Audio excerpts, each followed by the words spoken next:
I came from zero money growing up. My life hack to how I'm able to live the life that I want, how I'm able to get Christmas presents for my family, how I'm able to do anything is sinking funds.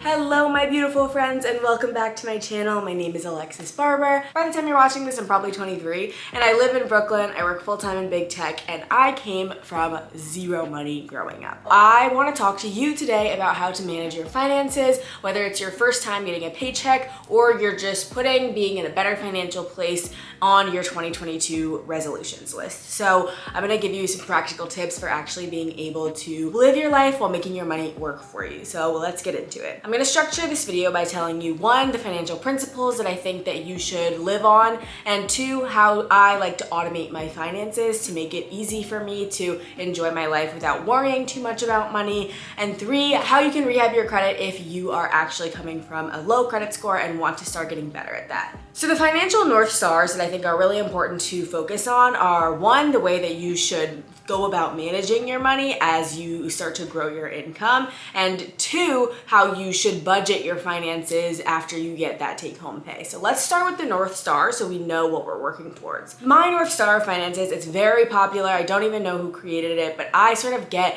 a lot of my financial principles from I Will Teach You to Be Rich, which is a book by Ramit Sethi. It's an incredible book that really changed the way I think about finances because it made it a lot easier and you don't really have to know all the jargon or whatever. You just need to automate your finances and stop thinking about how difficult they are to manage. The North Star of finances to me goes like this. First, you want to build an emergency fund. Second, you want to pay off your debt from highest interest to lowest interest. Third, you want to save for retirement. And fourth, you want to invest your finances. This is the North Star of what you should be working towards when you have money, but I do want to recognize that not everyone can start at this place. I came from a background of growing up completely on food stamps. My family still can't support all 8 kids that they have. I grew up with literally nothing, and so my mindset of money had to really go on a steep learning curve when I went from being in poverty to making 6 figures in my big tech job, because psychologically I didn't know how to handle that, and also financial literacy is something that my family lacked, and so I really had to take that on and learn a lot more about how these things worked. So to go from when I was 18 years old and my credit was ruined by my family members and it was a 480 to now where I just finally got one of my dream credit cards, a Chase Sapphire card. I think that I've learned so much in these last few years and I don't want anyone to have to go through what I went through. So sort of the purpose of making this video, and also the purpose of reminding you that you might not be able to start at this idea of making an emergency fund because you might have bills that you're backed up on. There's no amount of budgeting that can, lift people out of poverty, and that's a really important thing to remember when you are giving financial advice. So I don't want it to seem as though I'm like, just do these things and you'll be fine. This video is for people who are making a living and don't know where to start when they are managing their finances. The number one piece of advice I could give anybody is make more money, and that takes a lot of work. That's difficult. There's not a lot of circumstances where it's possible. I don't want this video to come off like you budget yourself out of poverty, because that's not possible. But having a good money management system and understanding how to take care of your money will always be helpful. You can't argue with me on that. So I'm not a financial whiz at all. This is just what I do. After we have our North Star of emergency fund, debt payoff, retirement, and investing, let me tell you what those numbers should look like. So your emergency fund is 3 to 6 months of expenses, not wants, expenses. So add up things like bills, rent, groceries, times it by 3 to 6, depending on what you're most comfortable with, and put that in a high yield savings account like Wealthfront or Marcus from Goldman Sachs that has a high interest rate. Usually right now, I think it's like 1 or 2%, 1%, 2% max. For example, my phone broke a few months ago and I didn't have an extra, $1,000 in my checking account to pay for a new phone. So I go to my emergency fund, I transfer that $1,000 in, and then I add to my budget that I need to take money out of my investments to go into my emergency fund to make sure it's still fully funded.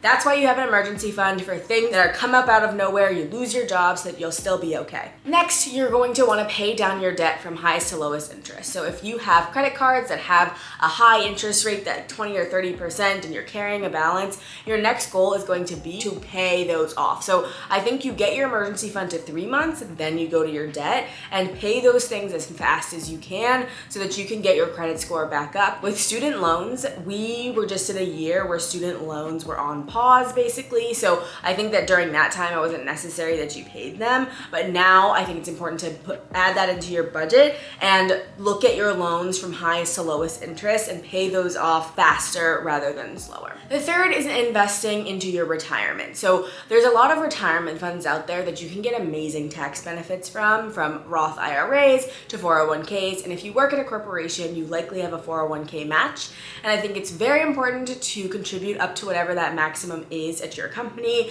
Having a 401k is a huge blessing, and it's something you should definitely take advantage of. So I contribute the maximum to my 401k, and next year I'm actually going to use my bonus to contribute to my 401k. So that's a hack. If you work at a corporation and you get a bonus, you can actually put that entire bonus into your 401k, and then it's only taxed something like 15% as opposed to being taxed 47%, which is what it is if you live in New York. Bonuses are taxed at 47%. So I'm putting my whole bonus into my 401k next year, and then I will have money in my paychecks. My paychecks will look a lot bigger because I won't be contributing that pre-tax income into my 401k.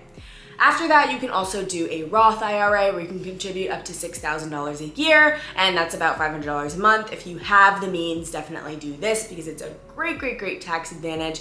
And you should also listen to my podcast, Too Smart for This, with my friend Ceci at Finances Reimagined on Instagram, where we deep dive on how to approach your retirement savings so that you can absolutely make the most of it if you're really into that.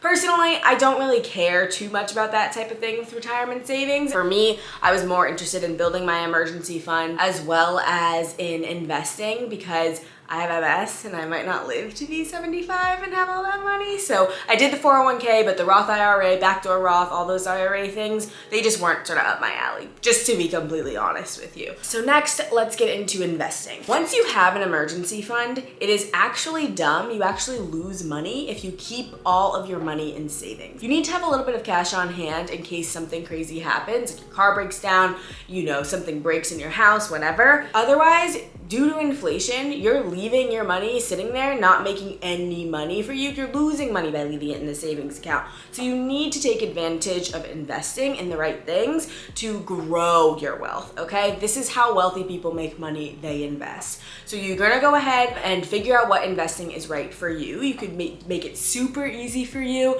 Just put a certain amount into index funds, automate it out of your paycheck every single month. You could use a service like Ellevest, which I absolutely love Ellevest. Their company and mission is incredible. You could get super deep into Robinhood and trading stocks, or you could get into cryptocurrency. So I personally do a mix of all of these things just because I'm interested in it. But if you are someone who money makes you anxious and frustrated, I would highly recommend just doing an automated transfer out of your bank account into an index fund every single month. That way you're not super stressed about it, and only do this after everything has been paid off for you, with the exception of student loans. So I have a very small amount of student loans, and I didn't pay it during like the pandemic or whatever, but I will continue to pay student loans while I'm also investing next year. You don't need to completely pay off student loans if you have a low interest rate to jump into that. Reminder, I'm not a financial advisor. I'm just saying, like, make your money work for you as long as you can.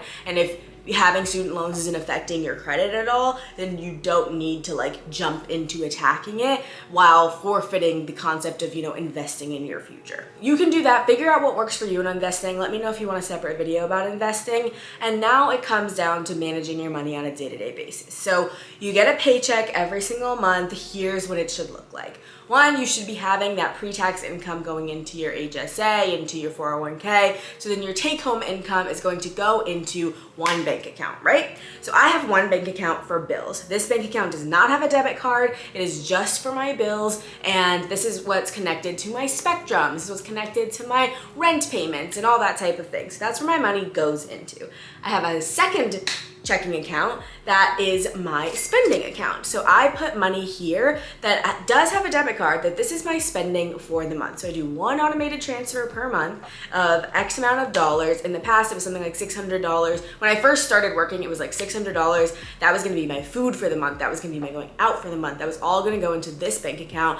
And so anytime I checked my Chase Bank and I saw in that account, however much money there was, that's all I could spend for the rest of the month, okay? So that's what's gonna go there.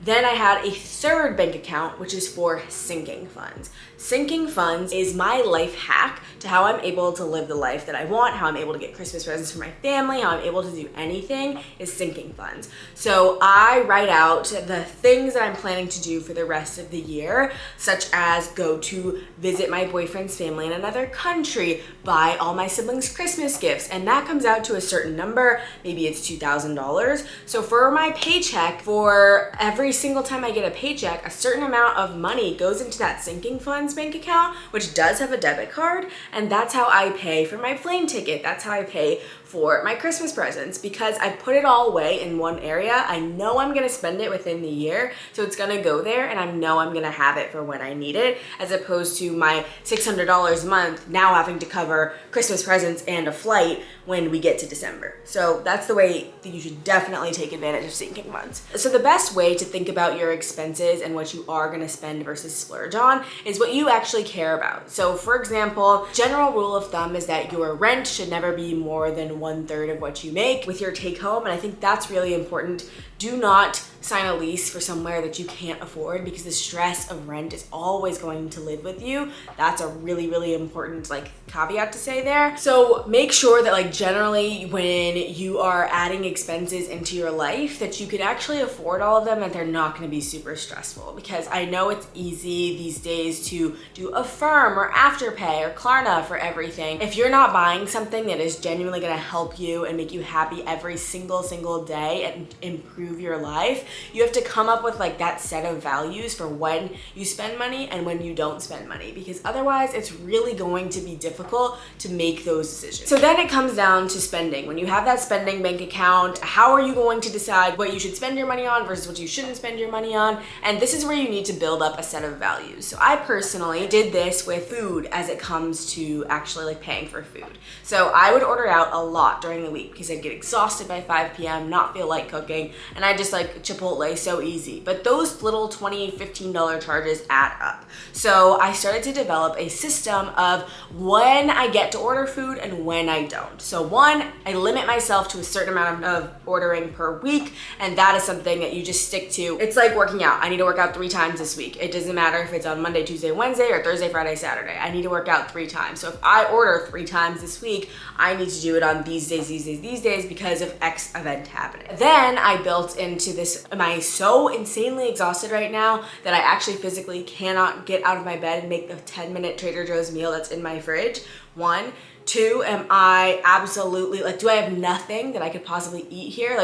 Add those things to that level of exhaustion. Sometimes after therapy, I might have meals in my fridge that I could eat, but I want that comfort food of somewhere because I just had a very emotional experience. I'll allow myself to order it. You just have to have those moments and be strict with yourself about what you spend and what you don't spend, and apply that to whatever your problem area is when it comes to spending. So now let's talk about credit.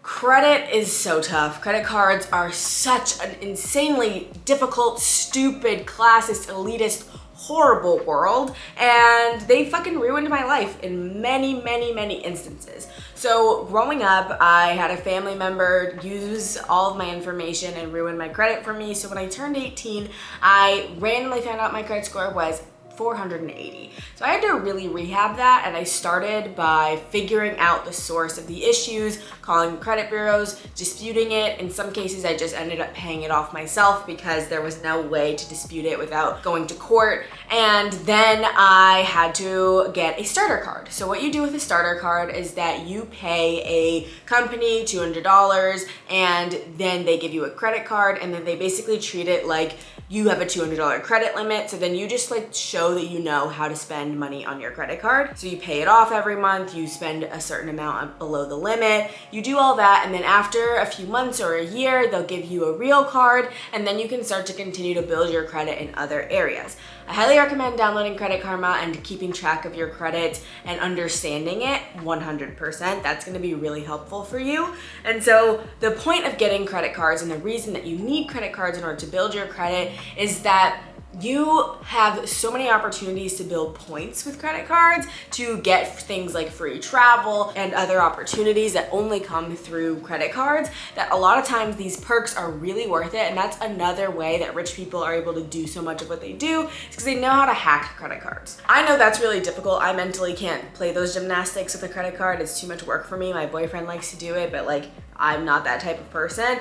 So what you can do is once you've built your credit, you're gonna want to have, you're gonna want to end up getting credit cards that have a very high limit so that you can actually put your expenses, like your monthly spending, on that card. So if your monthly spending is about $600 a month, you are gonna want a credit limit on a card that's over $6,000, because you're not actually supposed to spend above 10 to 30%. 30% is the maximum, but 10% on your credit cards. That's the biggest thing. I didn't know that. If you have a $5,000 balance, you cannot spend $5,000, okay? You gotta be careful there. So that's one important hack there, is you're gonna wanna build up to those things, get into the cards that you think have the best perks for whatever you do, whether it's travel or shopping a lot.